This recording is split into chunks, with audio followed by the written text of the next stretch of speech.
And we are back on the 0 hour. I, as always, am your host, Richard RJ Eskow. Joining us now is someone I've looked forward to speaking with for quite a long time. I've followed his career, his writings, his good works. Dr. Paul Farmer is, you may know him from the book that was written about him by Tracy Kidder, Mountains Upon Mountains, or something like that. You may, as well as his own writings, he is a medical doctor. He is a professor and chair of the Department of Global Medicine and Social Medicine, or I'm sorry, Global Health and Social Medicine at Harvard Medical School. He is chief of the Division of Global Health Equity, it's a subject close to our hearts here at Brigham and Women's Hospital in Boston, and co-founder and chief strategist of Partners in Health. He has worked on healthcare issues and treating healthcare conditions around the country.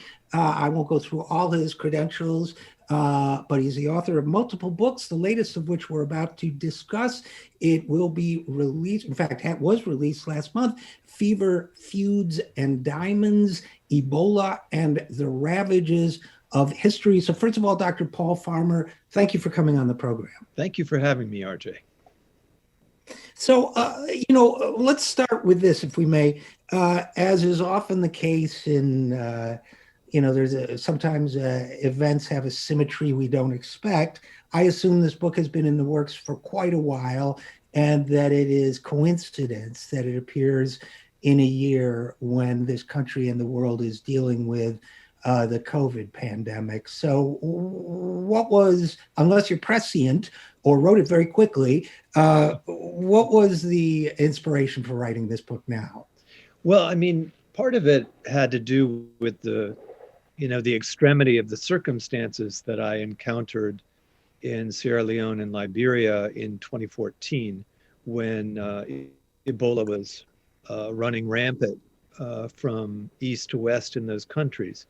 And part of it, of course, is because this is kind of what I do. I was not working in West Africa and had never worked in West Africa, but had spent a decade in Rwanda, worked some in Malawi and Lesotho. Most of my work, though, has been, as you said, on this side of the globe. And that extremity surprised me somewhat, because I consider myself sort of an expert in clinical deserts, where there is not the staff, space, and systems we need to provide good medical care. So we have to bring it in. And that's what we try to do in West Africa. But it was very difficult in the middle of the epidemic. But you're right, I had no idea that we'd have another coronavirus upon us in this manner when I finished the book, or thought I finished the book. And one of the things that is, to me, a dominant theme in the book, and of course a theme in the delivery of medicine in general and in of the last 10 months, is I'm trying to think of the best way to put it before we get into a couple questions I had about the contents themselves, is as you make very clear, we often overlook, and I don't want to put words in your mouth, but we often overlook the obvious, it seems to me, and there's a recurrent theme here that my general question for you would be this. It seems as if in some ways we make the topic of medicine somehow and healthcare more complicated than it is.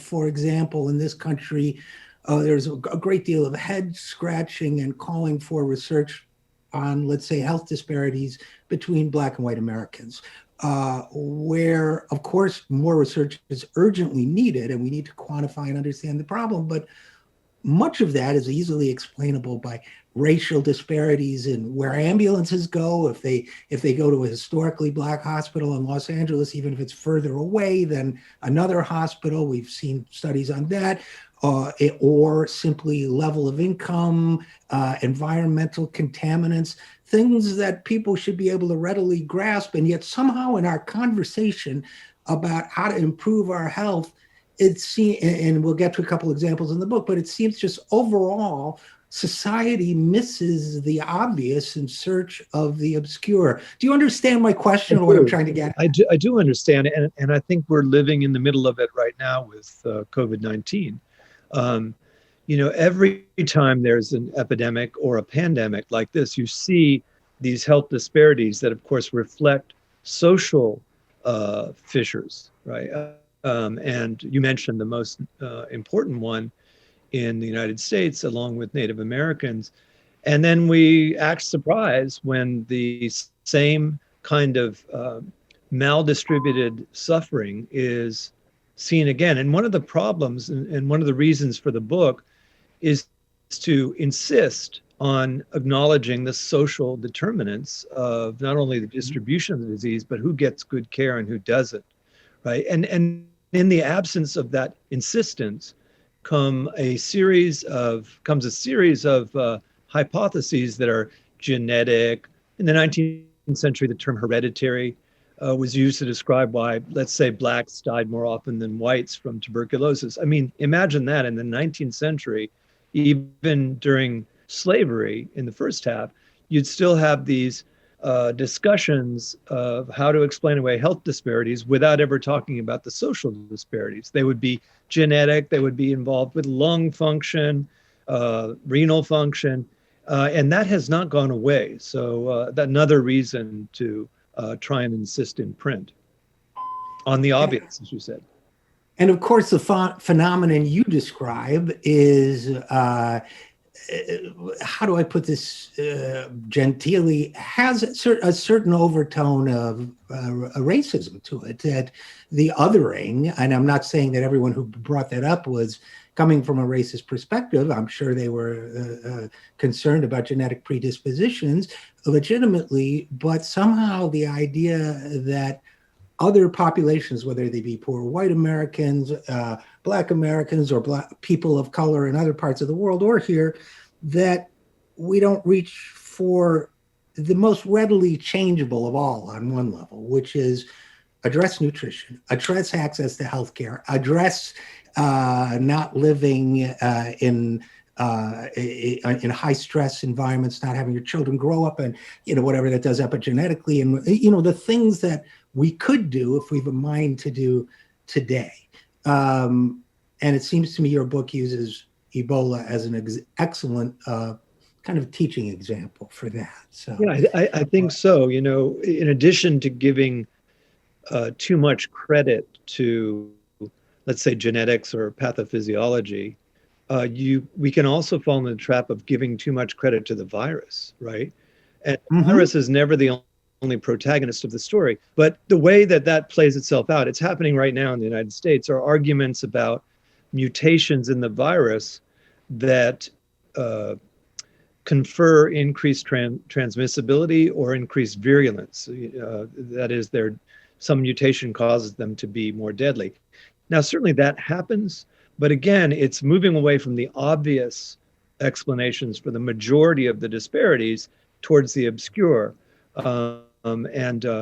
We need to be on guard about that. This is not the first rodeo for any of us. And I think it's important for us to have this discussion, be an honest one, about the fact that some people are at great risk of not only encountering the pathogen, whatever the pathogen may be, and once exposed or once infected, they're at great risk of not being able to find the care they need to help them survive. And unfortunately, that's what I described with Ebola in West Africa. And one of the and again, we're talking with Dr. Paul Farmer, whose most recent book is, which I encourage you to read, is Fevers, Feuds, and Diamonds, Ebola and the Ravages of History. We'll get to the Ravages of History, but one of the very striking things to me about this, about what you write, Dr. Farmer, is that you mentioned the book, The Hot Zone, which was very popular, I guess, in the 1990s when we first, or early 2000s, when we first began hearing about this disease of Ebola. Very frightening paragraph you quote there about basically you will die a horrible death if you get this disease and so on, which I'm sure Mr. Preston thought is was the accurate reporting at the time. But you note that that actually nobody from a Western country, as we think of that, or an industrially advanced country, has died of this disease, perhaps with one exception of someone who was treated in country in West Africa. But everyone who developed it, let's say in the United States or Europe, or who went to the country in Western Europe or the US for treatment, has in fact survived. Is that right? Am I recalling correctly? It's pretty close. In the United States, no white American who fell ill died of Ebola. And the majority of those airlifted to Europe, the great majority, over 80% probably, survived as well. Meanwhile, back in West Africa, the case fatality rate, which how many among those afflicted died, the case fatality rate was really as high at the end, 70%, as in the beginning. And, that's a marker not of genetic or cultural or behavioral difference so much as, again, what is it like to live and die in a clinical desert where there isn't the staff, stuff, space, and systems that you need. So I think that's a pretty good summary, is that this is a disease where context matters enormously. And of course, context is determined by many things, including history. And hence the subtitle. And you write, for example, and I think it's important for people to understand this. You talk about contaminated body fluids very early, perhaps in the preface of the book, and cleaning those up. And you write that these contaminated fluids posed a great risk to those who had to clean up after the sick, but their loss posed an immediate threat to the afflicted. Both fluids and electrolytes need to be replaced in order for patients to survive. Such replacement therapy, and this is really, if I understand correctly, rehydration of sort plus electrolyte replacement. Such replacement therapy, which is prescribed for pathologies ranging from gastroenteritis to gunshot wounds, has likely saved more lives than any other. So simple, and yet causing such a dramatic difference in outcomes, right? That's right. I remember when I started medical school, I had already spent a year in Haiti, and knew about oral rehydration salts. You probably call it Pedialyte. Right. But, I didn't understand until I went to medical school just how important such therapy was. And, in my first month of medical school, we had lectures by folks talking about just diarrhea among babies and toddlers, and what a difference that therapy had made. Of course, I'd seen that myself in Haiti and would go on to see it all over the world. But, when you talk about gunshot wounds, what are you replacing then? You're replacing blood. Right. And like others who read Preston's book or just didn't delve into the basic primary literature, I also had this notion of Ebola as causing hemorrhage. They were called hemorrhagic fevers. Some people still call them hemorrhagic fevers. But either way, whether you're talking about losing fluids through diarrhea, vomiting, sweat, stool, or bleeding, each of those has the same therapy or a version of the same therapy, which is, again, called replacement therapy. And in the case of Ebola, really, you're talking about just replacing fluids and electrolytes. And I'm sorry, go ahead, please. I didn't mean to interrupt you. I just want to say, cholera, which I had seen not once but twice in my professional life by the time I went to West Africa, first in Peru at the tail end of a massive continent-wide epidemic, and then again in Haiti after it was inadvertently introduced by UN peacekeepers to a place that evidently had never had cases of cholera before. These were devastating things to watch. Mm-hmm. But we knew that if we could get oral rehydration or some other form of rehydration into these patients, they would not only recover, they would potentially walk away without any lasting damage, no matter how close they had been to death.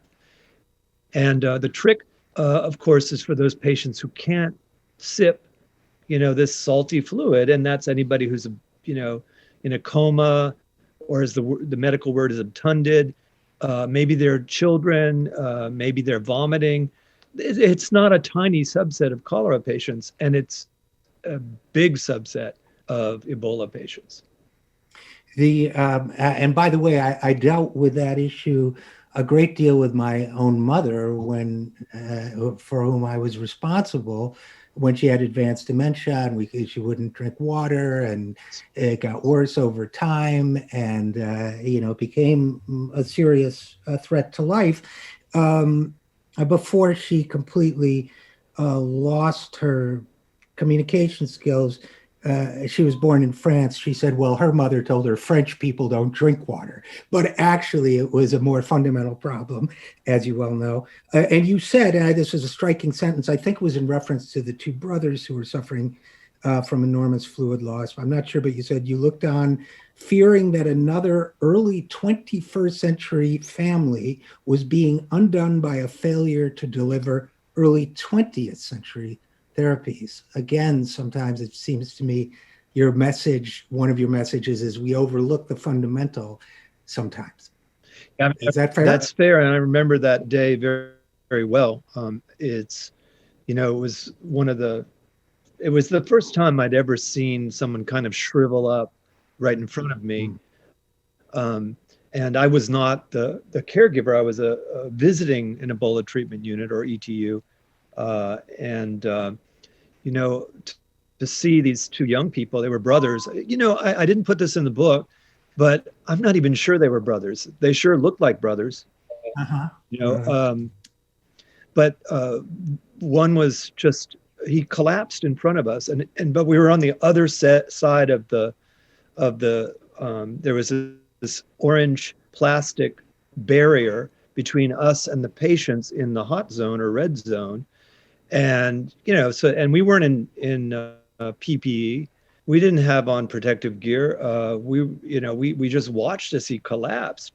And then when his brother was trying to hoist him up, I saw him vomiting as well. And just, I thought, certainly for the sicker of the two, there's just no way they're going to be able to get enough fluid into him by asking him to drink. And he was vomiting. So, I knew about this happening. I had been, infectious disease doctor for a while. Even by then, had lost a colleague of mine to Ebola, another infectious disease doctor, and so it just seemed that if these are therapies that were developed in around the time of World War I, as they were refined over time. But a lot about replacement therapy was learned in that great bloodletting of the Great War.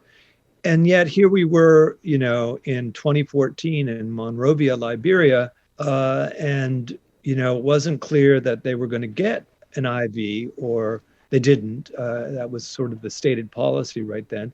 And, you just had to wonder, so what is going to happen to them? Is there another way we're going to get the fluids and electrolytes back into them? They could be, fine. They could recover. That dramatic day is going to stick with me, although I saw much worse later on, as you might imagine. Oh, I can imagine. And again, Dr. Paul Farmer's new book is entitled, let me get the title right, Fever, Feuds, and Diamonds, Ebola, and the Ravages of History. I want to now talk a little bit, if we can, about exoticism, for lack of a better word, because I think this is important, a very important point that you make. It's related, I think, and it ties in my opinion anyway, to much of the debate we've seen in this country about COVID-19.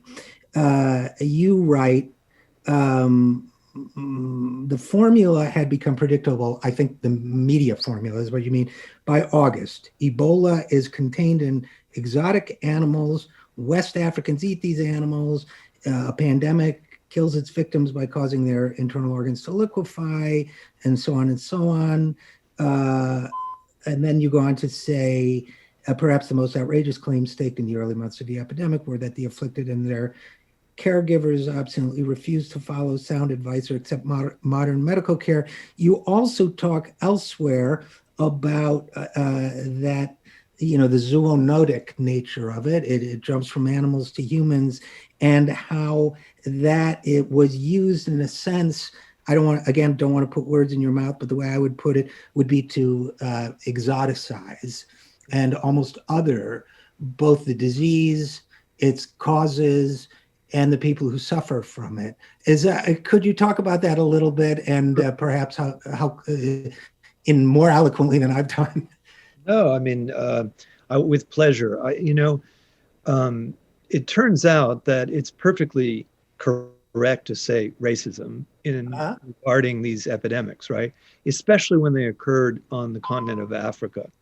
And so, if I can just go back in time and give a personal example, when I was a medical student, I also began a doctoral program in anthropology. And so I kind of felt well armed in the fight against exoticism, but I didn't really anticipate how much I would run into it in the 80s in writing about AIDS in Haiti and elsewhere. And it was all over, what are the weird beliefs and practices of these people that would put them at risk of HIV. And then as years went by and you study other epidemics, again, anytime they disproportionately afflict, in this case, people of color, it seems to engender reliably a kind of exoticism. And so I ended up writing my doctoral dissertation about this topic around AIDS. And, I'm not talking about the exotic notions of the people I met in Haiti, but really the way that expert discourse, including some in journalistic circles, almost reliably counted on, I don't mean to be crass, but a market for this kind of exoticism. And indeed, again and again, and certainly anybody who reads medical history knows about it, and colonial medical history particularly. But I just ran into this again and again in the ensuing decades, the decades of my clinical practice. And that was true in the United States, and it was true elsewhere. So I think the struggle against exoticism is the same struggle that you mentioned earlier, which is, do we want to get the facts straight on what is causing these massive disparities of risk, both for infection and outcome, or do we not? And we're facing it now in the United States. Why is it that Native American reservations like Navajo have such high rates of COVID? Why is it that so many in prison have high rates of COVID? Is it really anything to do with their knowledge, attitudes, beliefs, and practices? Probably not a lot. It has a lot more to do with, congregate settings, overcrowding, and the list that you already know. So I think it's a worthy topic for a much broader audience than usually discusses exoticism in considering epidemics and pandemics. And again, Dr. Paul Farmer's new book is on Ebola and the Ravages of History. There's also, it seems to me, and I've written about this a little bit in popular stuff about the current pandemic, there's also an enormous selectivity that goes along with the exoticism, about the various vectors that bring these things into being. We've seen it. You mentioned bats and as an avenue of transmission. We've heard a lot this time around about wet markets and pangolins and bats and these exotic, again, racism, not an inappropriate word, the exotic practices of the Chinese. But the fact is, if you look at what brought this disease to the United States, for example, and these discussions are often framed in a nationalistic way, it is a global trade. It's people going from China to Europe, Europe to the United States, to New York City, so on. And yet we're not calling it the capitalism virus or the Davos, conference. We call it we meaning certain individuals call it, the Wuhan virus, the Chinese virus, the bat virus.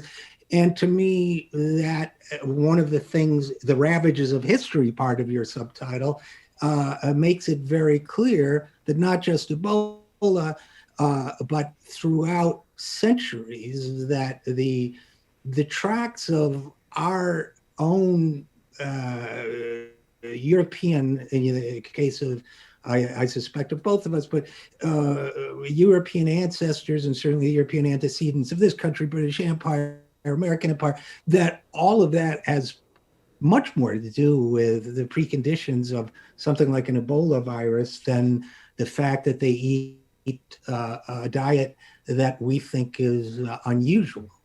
Fair? Well, Is that fair? that's entirely fair. There are really a couple points worth hammering home that don't often get discussed. First of all, if you look at lethal infections, lethal to humans, and particularly viruses, but also bacteria and some parasites, it turns out that the ones that are most devastating to humans have mostly zoonotic roots. They come from animals or did come from animals, right? So that's not exotic. That's the nature of the fight against infectious pathogens, from for time immemorial, right?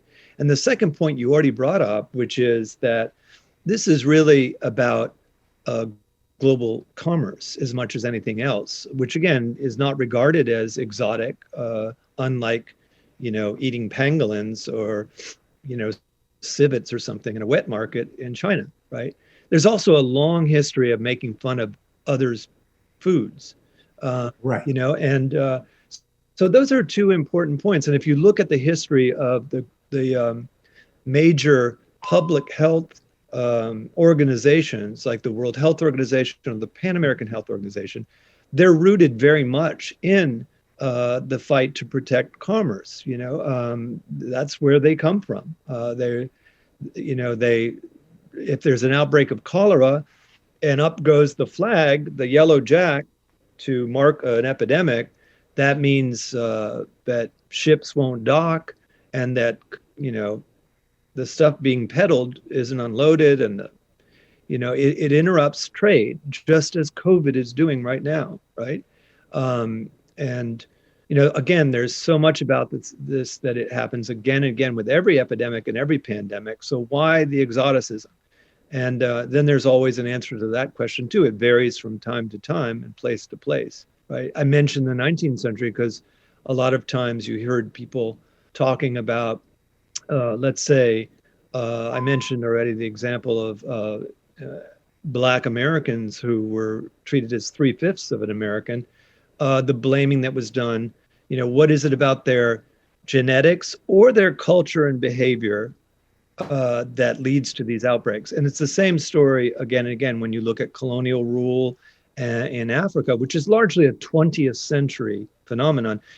And how did colonial medical officers and colonial officers in general, how did they explain these massive epidemics that hit their colonies that they had taken over again and again? You'll find this strain throughout that commentary. I'm sure that's quite true. And again, Dr. Paul Farmer's new book, Fevers, Feuds, and Diamonds, Ebola and the Ravages of History. Do not ask me to say that 3 times quickly. Dr. Farmer, I wanted to bring something else up, if I may, and it's from my own personal experience. It's related, but I wanted to share it with you because it's related to the issue of blaming the victims, which is I'm going to guess the year was 2011, 2012. I was sent over to South Africa to write what was supposed to be essentially a feel-good story about volunteers, or village, they're not volunteers, a group of health organizers, lay health organizers in KwaZulu-Natal, which, as you know, had been very hard hit with the AIDS epidemic. And these were village women who had the disease themselves, who were going around and in pickup trucks and talking to people in different parts of the area about making sure they take their medicines because compliance was a problem, prevention, condom usage, and so on. The story that I wound up filing never got published because it addressed some of the more horrific things that were going on there. And frankly, the magazine just couldn't handle it. And there were some terrible things going on in terms of folk cures that involved the abuse of children. And so it was rough. I mean, I got back to Johannesburg and saw a friend who was an emergency room physician. And he said, don't tell me, I can't handle it. It was rough. It was that rough. Maybe someday I'll publish it in another way, but I wanted to bring that up because we do tend to blame the victim. In that case, as you know, in South Africa, there was tremendous cultural and political resistance to taking medication. There was and I experienced this myself. There were folk healers or traditional healers who were encouraging people not to take their medications and to do other practices instead. There were people convinced that pharmaceutical prescriptions were a form of genocide being practiced by the Western states on African people. And even in that case, where it's very tempting, and a lot of people in the multinational world that I encountered succumbed to this temptation, would say, well, they're crazy. And there may have been, ministers of health and so on that behaved badly and so on. But my feeling about it, I really want your thoughts about this because I've been holding this thought for a long time, is that, first of all, whatever mistakes they made and whatever responsibility they may hold, their deep suspicion of, for example, Western pharmaceutical companies is not entirely unfounded in reality. Their deep suspicion of what purports to be charity coming from Western nations may not be entirely unfounded. And I guess I just have this philosophical problem. I have it in political discussions too, that if I believe I am among those who have information that could help others and they're rejecting it, that I and we who share my knowledge and beliefs have a moral obligation to do a self-analysis first and to say, what are we not doing right here that they're not absorbing this message or they're rejecting it, as opposed to like these idiots, whether they're, we could talk about also here or anywhere else. And I would really appreciate your thoughts on that because it's been weighing on my mind now for some 8-9 years. Well, first of all, thank you for sharing it with me. And if I could, start my response also in KwaZulu-Natal with something I saw in the years that preceded that, just a few years, I'm guessing maybe 2002, 2003. So several years after we knew that antiretroviral therapy could save those lives. I was in a small district hospital, public hospital in KwaZulu-Natal, not in a city, but in a large town.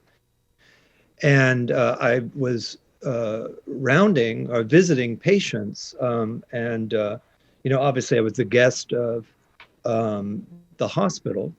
I saw something that I also won't forget. I'd seen it many times before, but it never fails to make me angry. I didn't show that, but there was a baby actually, in a bassinet. I'm not sure what the age is, or I don't recall, but this baby was just skeletal and wasting away. And the moms were in and out, right? Actually, I was there so they could show off a breastfeeding program, a kangaroo care program. And, one of the big problems is, HIV is transmitted through breast milk. Right. So you need to limit your enthusiasm for recommending HIV positive breast milk to babies. I mean, that would never fly at the Brigham and Women's Hospital in Boston, right? And so I was already ambivalent about that, just reflecting my ambivalence with simple questions like saying, well, what about the moms, the 30% you tell me, who are HIV positive? What do you recommend for them? And, I knew what the answer was going to be, which was same thing for every other mom, HIV negative or HIV positive. Everybody should breastfeed. Mm-hmm. And of course, I was kind of prepared for that. But, what I saw next, bothered me even more. And that was, I was already a young medical professor, but a professor. And you know, there was a resident there, and he was what the South Africans inexplicably called colored. He was an elite South African of Indian descent from a Right. big city, maybe Cape Town. And this was, as I said, a smallish posting, and you just knew that it was an obligatory posting. And so I said to him in much more conspiratorial tones, I said, well, so, you know, and this is what medical professors are expected to do, by the way, in bedside rounds. I said, so what are you going to do with this baby? Because the baby isn't going to last long, right? And and he said, well, what do you propose? And I said, well, antiretroviral therapy is the only treatment we have for AIDS. And you know, he said to me with great conviction, the mothers will never listen to us. So suddenly they were all the mothers, you know, they weren't individuals, they were Black women, right? Right. And you know, I said, well, you know, I've been working for some years in places where that gets said, and it's almost always wrong. Meaning, you know, if you set up a system that can deliver dignified care with the help, as you said, of community health workers that don't require them to commute for 3 hours to get their therapy, you know, we'd set this up in rural Haiti, you know, and we're about to set it up in rural Rwanda with our colleagues there. And I just remember him looking at me, his medical senior and his senior in years, with a thinking, you know, this guy doesn't know anything about Africa, Right. know how difficult it is to work with these Africans. You know, he Right. You don't know what these people are like. I'm sorry to interrupt, but that's the phrase, right? exactly right. And you know, he was just well, he was wrong on that score also. But you know, I just thought, you know, the opportunities for changing this young man's mind, who I didn't doubt couldn't wait to get back to Cape Town or Durban or wherever. I knew that they were limited, and you know, I've seen this again and again. So just like when your mother says French people don't drink water, everybody in the world has their crazy ideas about illness and wellness and sickness and injury, right? But we don't, you know, we don't stop and say, you know, those women, those French women who say this, right? Right. Your mom, right? Well, this lady he was dismissing, who was bustling around or caring for the baby silently, was also being dismissed, just like the baby was. So when I go back to your original stories, you know, it's when we want to understand exotic or repellent practices that are foreign to us, you know, what kind of homework are we going to do to understand what, as you said, might make people feel that way?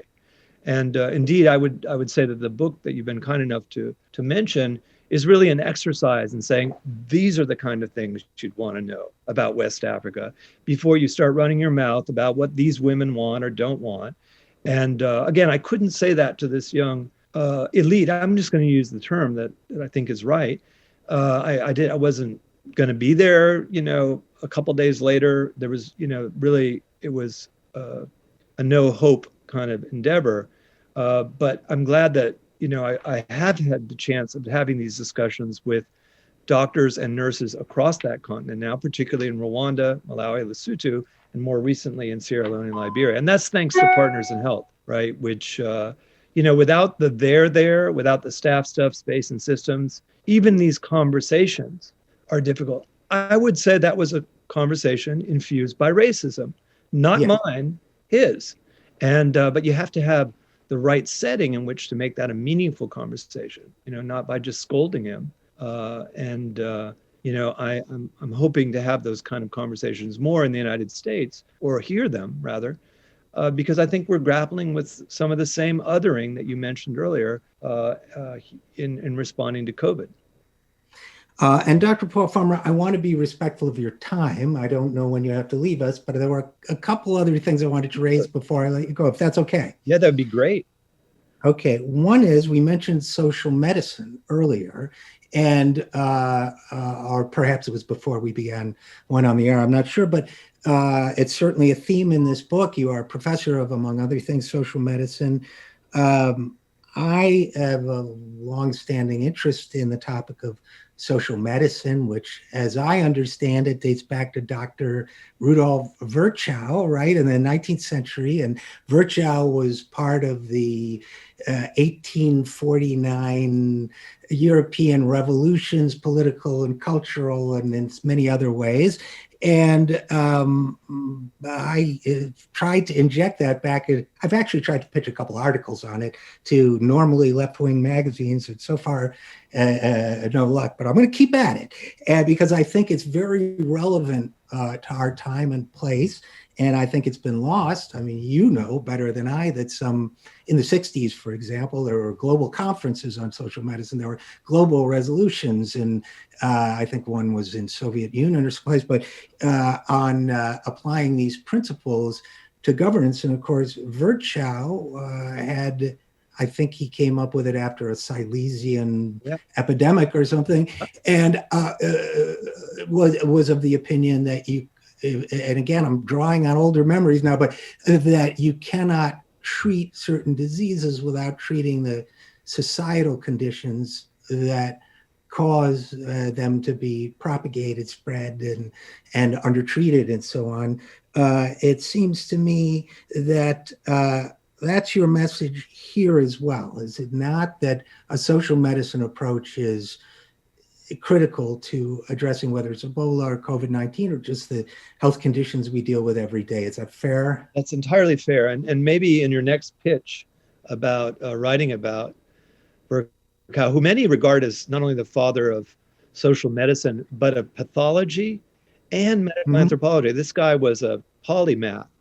But the one interesting part of the story, according to my friends and colleagues who are medical historians, is that he was a complete reactionary before he went to... Oh, really? Yeah. Oh, I didn't know that. Yeah. A right-wing reactionary before he went to Silesia in the middle of a typhus outbreak, which was devastating. And his descriptions of that and his prescriptions for it really laid down an important cornerstone of social medicine, as you said.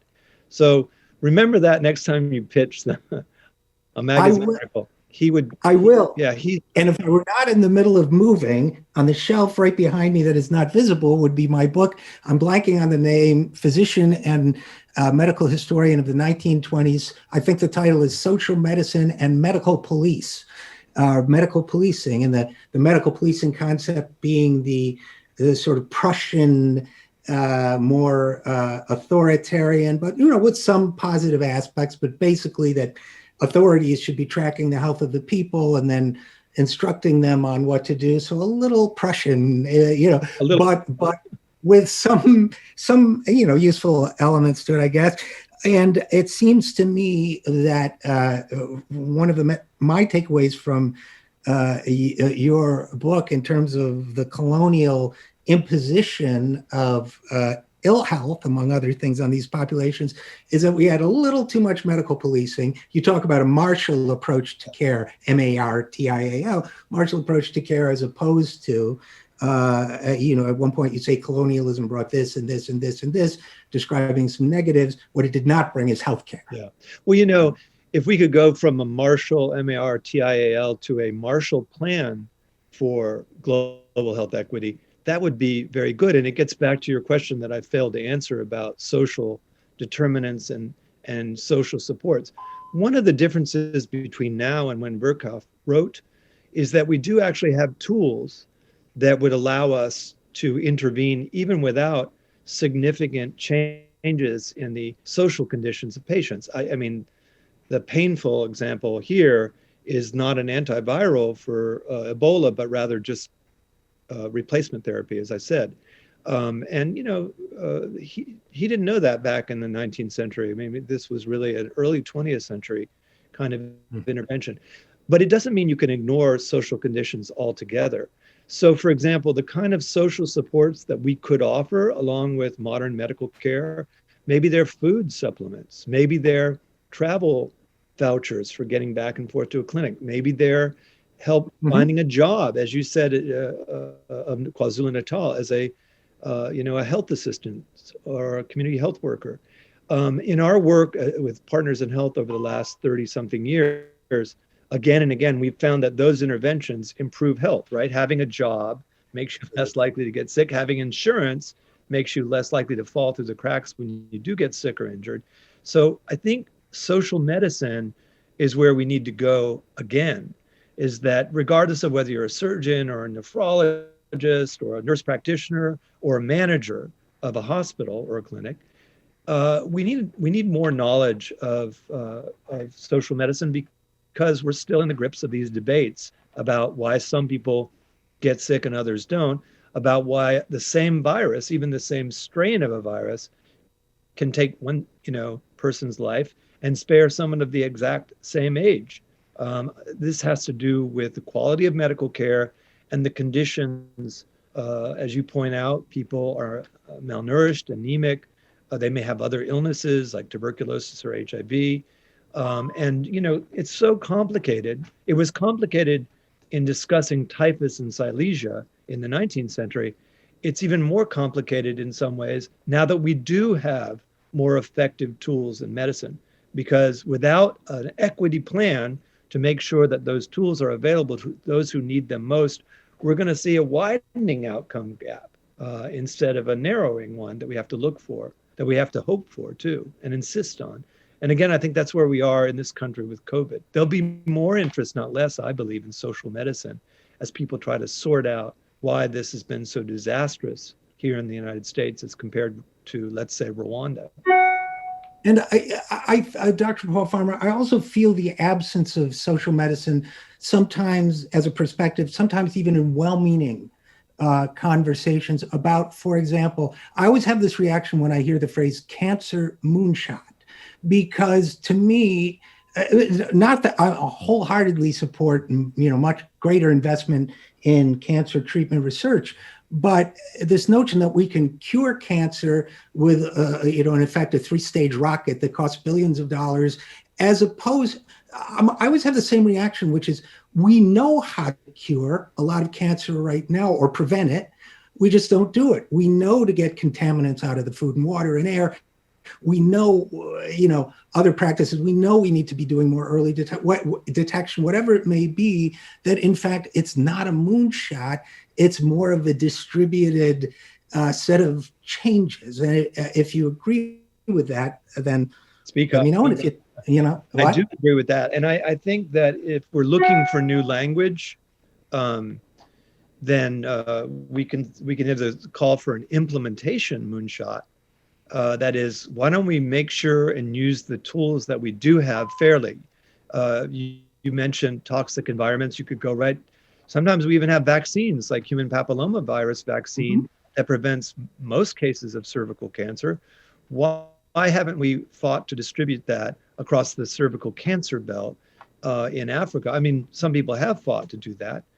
Certainly the Rwandan government and health authorities have fought to vaccinate all teenage girls, and they pretty much hit 93%, which is way above where way above where we've gotten in a big American city, for example. So I think, again, we have more to learn from elsewhere, but we also need to acknowledge the fact that we do have this enormous implementation gap, this no-do gap. We know how to prevent many cancers. We know how to treat all of them. And when are we going to invest more heavily, in rolling out these tried and true tools, therapies, preventives, diagnostics? And that's really what Partners in Health does, is to try and take things that we know about and make them available to those who wouldn't otherwise have access. Well, on that note, I will encourage people to look up Partners in Health as well, because the organization does great work. Again, my guest has been Dr. Paul Farmer. I feel I almost owe you an apology. I've been getting so much out of this conversation. I kept you a very long time, so thank you for sticking with us. Again, the book is Fevers. I will get it right this time. Fevers, Feuds, and Diamonds, Ebola, and the Ravages of History. The author, my guest, Dr. Paul Farmer. Dr. Farmer, thank you so much. I appreciate it. Thank you for writing this book. Thank you for the great work with Partners in Health. And thanks for coming on the program. Thank you, RJ. It was a real pleasure. Pleasure was all ours. And we will be right back after this. I am Richard RJ Eskow, and this is The Zero Hour.